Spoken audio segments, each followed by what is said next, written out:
Hello and welcome back. तो आज हम करेंगे फर्स्ट फ्लाइट की हमारी second poem fire and ice. इसके पोएट है रॉबर्ट फ्रॉस्ट। तो डस्ट ऑफ स्नो पढ़ते वक्त हमने पढ़ा था कि रॉबर्ट फ्रॉस्ट एक्चुअली में एक अमेरिकन पोएट हैं जो कि बहुत ज़्यादा पॉपुलर हैं अपनी पोएम्स के लिए, क्योंकि वो रियल लाइफ बेस्ड पोएम्स होती हैं। सो इधर रॉबर्ट फ्रॉस्ट की पोएम्स रियल लाइफ एक्सपीरियंसेस पे होती हैं या रियल लाइफ आइडियाज पे होती हैं।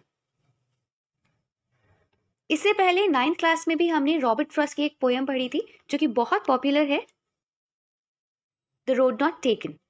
उसे पढ़ के भी हमने ये देखा था कि वो भी एक्चुअली एक आइडिया को प्रोपेगेट कर रही थी। इस पोएम में भी एक आइडिया को प्रोपेगेट किया गया है। ये पोएम एक्चुअली में कॉन्वर्जेशनल टोन में लिखी गई है। तो इसका सेंट्रल थीम है इनएविटेबल एंड ऑफ अर्थ। इसमें रॉबर्ट फ्रॉस्ट बात कर रहे हैं कि अर्थ अगर फिनिश होगी, एंड होगी, तो वो कैसे एंड होगी।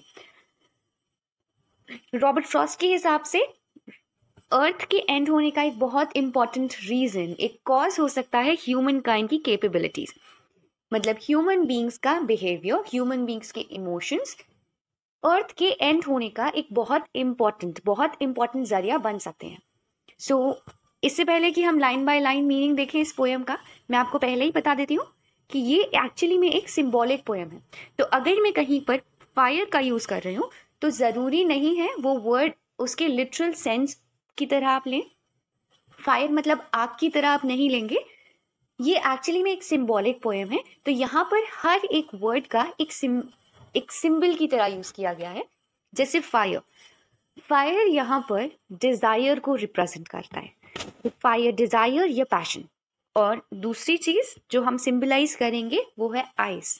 आइस एक्चुअली में हम हेट्रेड को रिप्रेजेंट कर रहे हैं आइस से। तो ऐसा क्यों किया है, सबसे पहले ये जानते हैं। तो यूजुअली हम बोलते हैं ये इसमें कुछ पानी की आग है, सो दैट आग इज एक्चुअली फायर। तो किसी भी चीज की डिजायर, मतलब पानी की आग इज एक्चुअली डिजायर। किसी भी चीज को, पानी की डिजायर को हम यहाँ पर फायर से रिप्रेजेंट कर रहे हैं, पैशन को हम फायर से रिप्रेजेंट कर रहे हैं। वहीं हम दूसरी तरफ एक और चीज बोलते हैं कि तो उसकी तरफ बहुत ठंडा पड़ गया है। सो यहाँ पर ठंडा पड़ना या आइस को हम एक्चुअली में कोल्ड हार्टेड बिहेवियर की तरह सिंबलाइज कर रहे हैं। सो फायर एक्चुअली में हम ये नहीं कह रहे हैं कि आग, और आइस का मतलब एक्चुअली में हम बर्फ से नहीं है, उसकी तरह हम इसे यूज नहीं कर रहे हैं, बल्कि हम इसे एक सिंबल की तरह यूज कर रहे हैं। जैसे कि हम बोलते हैं कुछ पानी की आग, तो डिजायर के लिए हमने यहाँ पे फायर को यूज किया है, रॉबर्ट फ्रॉस्ट ने यहाँ पे फायर को यूज किया है। और ठंडा पड़ना मतलब स्टोन हार्टेड होना या किसी की तरफ बिल्कुल भी इमोशंस ना रखना, उस कोल्ड बिहेवियर को हम कह रहे हैं आइस। तो सम से the word will end in fire, some say in ice. From what I have tasted of desire, I hold with those who favor fire. तो यहाँ पे राइमिंग स्कीम बहुत सिंपल सी है।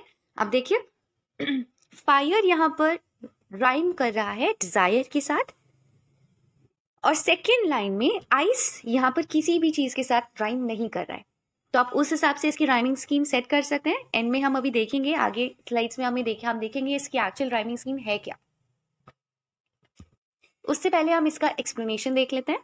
सो सम say the world will end in fire. तो आपने usually देखा होगा scientist यहाँ पे वो डायरेक्ट नहीं बोल रहे हैं, लेकिन आपने सुना होगा कि साइंटिस्ट कहते हैं कि अर्थ दो तरफ से या दो तरह से डिस्ट्रक्ट और डिस्ट्रॉय हो सकती है, एंड हो सकती है।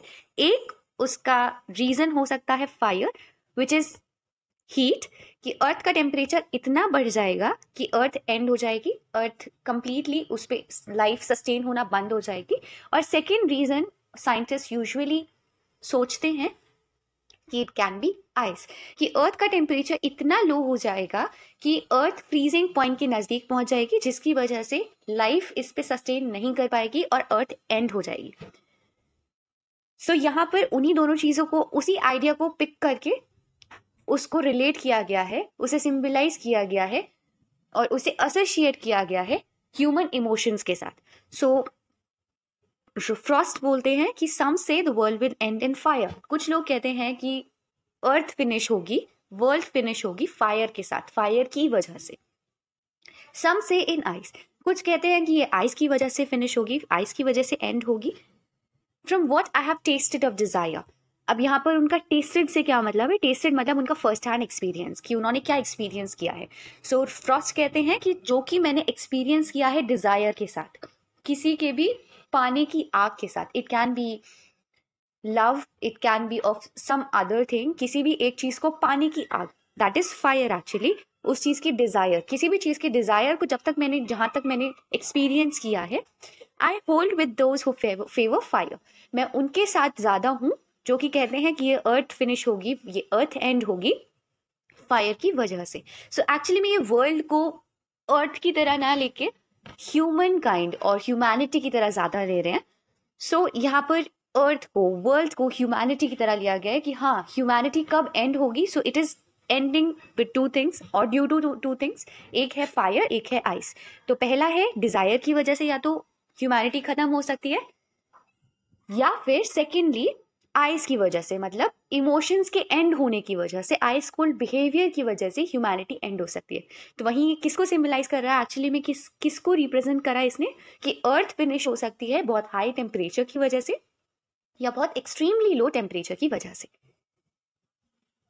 अब मैं आपको एक छोटा सा एग्जाम्पल देती हूँ। जैसे आपने हिटलर नाजिज्म पढ़ा होगा, तो उसमें दिखाया था कि हिटलर की एक डिजायर की वजह से, उसकी एक इच्छा की वजह से, उसकी एक सेल्फ डिजायर की वजह से, उसकी खुद की इच्छा, उसकी किसी चीज को पाने की इच्छा की वजह से कितना बड़ा वॉर हुआ था। सो उसी डिजायर को फ्रॉस्ट कहते हैं कि ऐसे डिजायर्स को मैंने फर्स्ट हैंड एक्सपीरियंस किया है, और मैं कहता हूँ कि डिजायर सबसे बड़ी चीज है, सबसे बड़ा कॉज हो सकता है for the end of world. Second paragraph में वो बोलते हैं, but if it had to perish twice, perish मतलब खत्म होना, लेकिन अगर अर्थ को दोबारा भी खत्म होने का मौका मिलता है, मतलब खत्म होना तय है, लेकिन अगर वो दोबारा भी खत्म होती है, I think I know enough of hate to say that for destruction ice is also great and would suffice. इसका मतलब है कि अब रॉबर्ट फ्रॉस्ट क्या कहते हैं कि अगर वो दोबारा एंड होने का मौका मिला, अर्थ को दोबारा एंड होने का, अगर मुझे दोबारा सेकंड ऑप्शन मिलता है कि अगर आइस नहीं तो क्या, अगर फायर नहीं तो क्या, तो मैं I would choose ice. Why ice? Because मैं सोचता हूँ, मैं अच्छा खासा जानता हूँ आइस के बारे में, कोल्ड बिहेवियर के बारे में। To say that for destruction ice is also great, मतलब अगर खत्म करना है अर्थ के एंड के लिए, आइस भी कोई छोटी चीज नहीं है, वो भी उतना ही इक्वल लॉस, उतना ही इक्वल डिस्ट्रक्शन रखने की कैपेसिटी रखती है जितना कि fire. So it would also suffice, वो भी काबिल है। वर्ड मीनिंग्स देख लेते हैं। एंड इन फायर मतलब अर्थ वुड और the world would and in fire. In ice मतलब फ्रीजिंग टेम्परेचर बहुत लो हो जाएगा। For what I have tested मतलब मेरा first hand experience. Tested of desire मतलब मेरा एक्सपीरियंस विद डिजायर्स और उसके इफेक्ट्स और उसके impacts. So desire is actually wish और विलिंगनेस और पैशन। सो यहाँ पे वो बोल रहे हैं, सेकंड में देखिए आप, यहाँ पर बोल रहे हैं वो फेवर मतलब I am more incline towards, मेरा ज्यादा पॉसिबिलिटी मैं किसके लिए मानता हूँ वो चीज बता रहे हैं। पेरिश मतलब डिस्ट्रॉय होना। इनफ, सफिशिएंट और एडिक्वेट मतलब उतना ही, सफाइस इज इनफ, वो उतना सफिशिएंट है, उतना एडिक्वेट है जितना फायर भी है।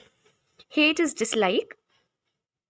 डिस्ट्रक्शन मतलब रूइन करना किसी भी चीज को। सफाइस इज इनफ और सफिशिएंट। अब यहाँ पे लिटरेरी डिवाइसेस देख लेते हैं। पहले में मैंने आपको बताया था कि फायर है, देन अगेन हम आइस, सेकेंड लाइन में लास्ट वर्ड है आइस, थर्ड लाइन का फर्स्ट वर्ड लास्ट वर्ड है हमारा desire, and again last line में हमारा लास्ट वर्ड है फायर। तो फर्स्ट पैराग्राफ में हमारा राइमिंग स्कीम रहेगा A B A A. Second paragraph में हमारा राइमिंग स्कीम रहेगा ए बी ए बी ए। अब यहाँ पर लिटरेरी डिवाइसेस के बाद हम ये देख लेते हैं कि एक्चुअली में पोएम कैसी है। तो पोएम एक्चुअली में पेसिमिस्टिक है, पेसिमिस्टिक टोन है, कॉन्वर्सेशनल टोन है एक्चुअली में इसका। सो पेसिमिस्टिक मतलब ये बहुत हेल्दी चीज की बात नहीं कर रही है, अर्थ के एंड की बात कर रही है, तो obviously it's a little negative. So it's actually pessimistic. So और ऊपर से ये भी बताया जा रहा है कि ह्यूमन इमोशंस की वजह से खत्म होगा, तो it's bringing the poem towards a negative and. एक ये चीज, और सेकेंड चीज ये कॉन्वर्सेशनल टोन है, मतलब रॉबर्ट फ्रॉस्ट किसी को बता रहे हैं कि मैं क्या सोच रहा हूं।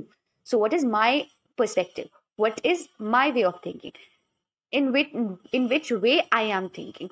So ये रॉबर्ट फ्रॉस्ट बता रहे हैं, बहुत नॉर्मल टोन में बता रहे हैं, लेटेस्ट कॉन्वर्सेशनल टोन. अब देखते हैं पोएटिक डिवाइसेस कैसे हैं. सो पोएटिक डिवाइसेस एक्चुअली सिंबलिज्म बहुत बार हम यूज कर चुके हैं. सिंबलिज्म एक्चुअली में रॉबर्ट फ्रॉस्ट का बहुत फेवरेट पोएटिक डिवाइस था जो वो हर एक पोएम में यूज करते थे. सो यहाँ पर फायर और आइस को सिंबलाइज किया गया है. सो फायर सिंबलाइज करती है destructive nature of human desire को, और आइस सिंबलाइज करता है हमें हेट्रेड को, hatred of human beings. Next देखते हैं हम एलिट्रेशन. तो एलिट्रेशन यहाँ पर बहुत बार यूज हुआ है, जैसे सम से तो बार बार एस एस यूज हो रहा है. फेवर फायर तो उसमें अगेन एफ एफ यूज हो रहा है. देन नेक्स्ट हम देखते हैं मेटाफर. मेटाफर कैसे यूज हो रहा है, यहाँ पे हम क्यों बोल रहे हैं कि मेटाफर है. सो मेटाफर एक ऐसा पोएटिक डिवाइस है जो यूजुअली पोएट्स यूज करते हैं. यहाँ पर भी एज और लाइक का यूज करके करे बिना अगर हम किसी चीज को इक्वेट करते हैं तो उसे मेटाफर कहते हैं. अगर एज और लाइक यूज हो रहा है तो वो सिमिली है. तो यहाँ पर एज और लाइक यूज नहीं किया, लेकिन वो चीजों को कंपेयर कर रहे हैं, जैसे फायर को कंपेयर कर रहे हैं डिजायर के साथ, हेट्रेड को कंपेयर कर रहे हैं आइस के साथ. So this is metaphor. Personification. So what is personification now. Personification किसी भी एक नॉन लिविंग थिंग को जब हम लिविंग की क्वालिटीज देते हैं तो उसे कहते हैं पर्सोनिफिकेशन. अब यहाँ देखिए आप, सम से द वर्ल्ड विल, यहाँ पे डब्ल्यू डब्ल्यू यूज हो रहा है तो इलेक्ट्रेशन है. फायर आइस, राइमिंग स्कीम भी देख लेते हैं. F fire, then ice, then desire, then fire. So इसमें क्या क्या चीजें हैं. फायर ए, आइस बी, दोनों राइम नहीं कर रहे क्योंकि डिजायर अगेन फायर की तरह राइम कर रहा है तो again A, fire again A. So A B A A. Rhyming scheme के बाद हमने alliteration, metaphor, personification, literary devices और पोएटिक डिवाइसेस हमने पढ़े. इसके बाद देखते हैं इमेजरी. इमेजरी कैसे, बहुत ज़्यादा यूज़ नहीं है इसमें इमेजरी का, लेकिन आप बोल सकते हो इमेजरी है कि अगर सोचो, if the reader wants to visualise कि कैसा होगा डिस्ट्रक्शन फायर की वजह से या आइस की वजह से, सो हम इमेजिन कर सकते हैं कि yes the world will end in fire, कैसे आग लग जाएगी या टेम्परेचर बहुत ज़्यादा हाई हो जाएगा. एंड इन आइस हमने यूजुअली सुना है कि आइस एज थी, तो वैसा कुछ हमारे इमेजिनेशन में आएगा. Anaphora. Now what is anaphora here. Anaphora is again a poetic device जिसे बहुत बार यूज किया जाता है. So anaphora is repetition of words और expressions at the start of two और मोर कॉन्जिक्यूटिव लाइन्स. सो जैसे हम बोल रहे थे some say the world will end in fire, some say in ice. सो सम से दोनों लाइन्स में बार बार यूज हो रहा है. तो सम से फर्स्ट लाइन सेकेंड लाइन दोनों में यूज हो रहा है, तो एनाफोरा. नेक्स्ट देते हैं एंटीथेसिस. अब यहाँ पे this is actually a tricky one. Antithesis कैसे. So fire is the antithesis of ice. ये अगर हम ध्यान से सोचें तो fire is directly opposite to ice, तो इसीलिए इसे एंटीथेसिस बोल रहे हैं कि टू कॉन्ट्रास्टिंग चीज़ों को हमने डायरेक्टली रिलेट किया है और इसे हॉलमार्क बना दिया है पूरी पोएम का. सो एंटीथेसिस. एंजाम्बमेंट किसे कहते हैं. एंजाम्बमेंट हमने डस्ट ऑफ स्नो में भी पढ़ा था. एंजाम्बमेंट मतलब किसी भी एक लाइन को इतनी बार ब्रेक करके पोएटिक फील देना. सो इसमें भी अगर आप ध्यान से देखोगे, so this entire poem is actually 1 or 2 lines only, लेकिन उसको ब्रेक करके 8 लाइन्स में कन्वर्ट कर रखा है, 10 लाइन्स में कन्वर्ट कर रखा है. This is enjambment. assonance. What is assonance here now. Assonance is actually repetition of same vowel sounds in different words. So जैसे हम स्टार्टिंग में अगर सेम साउंड आ रही होती है एस एस सम से, सो दिस इज इलेक्ट्रेशन. लेकिन अगर मैं आपको बोलूँ दोज हु फेवर, सो सब में देखो I hold with those who favour fire, तो ध्यान से सोचोगे तो आप यहाँ पे होल्ड में H O O, with those में भी अगेन ओ है, who again O, favour again O. तो जब किसी भी लाइन में वॉवल की साउंड्स रिपीट हो रही होती हैं उसे हम एसोनेंस कहते हैं. सो एसोनेंस इज अगेन देयर. अब एक बार समरी में आपको बता देती हूँ. यहाँ पर सिंबोलिज्म बहुत ज़्यादा यूज हुआ है. फायर को हमने डिज़ायर के साथ इक्वेट किया है, डिज़ायर के साथ मेटाफोरिकली कनेक्ट किया है पोएट ने, और वो बोल रहे हैं कि वर्ल्ड और अर्थ 2 तरह से एंड हो सकती है. One is in fire and the second is in ice. तो फायर मतलब डिज़ायर, ह्यूमन डिज़ायर की वजह से वर्ल्ड एंड हो सकती है. और सेकेंड, अगर ज़्यादा इंक्लिनेशन एक्चुअली में फ्रॉस्ट का डिज़ायर की तरफ है कि डिज़ायर की वजह से एंड होगी, लेकिन अगर सेकेंड मौका मिलता है अर्थ को या वर्ल्ड को तो वो एंड होगी आइस की वजह से, मतलब स्लो डिस्ट्रक्शन हो सकता है।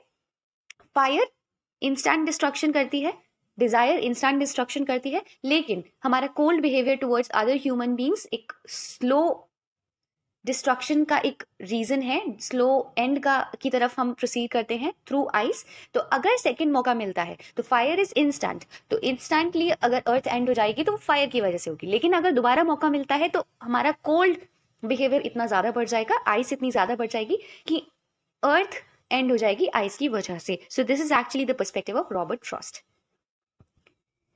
Here we end the poem. The entire things have been explained. Explanation, line by line summary, literary devices, rhyming schemes, सब कुछ explain हो चुका है, and now you are ready to do any excerpt related to this poem. Thank you and have a nice day.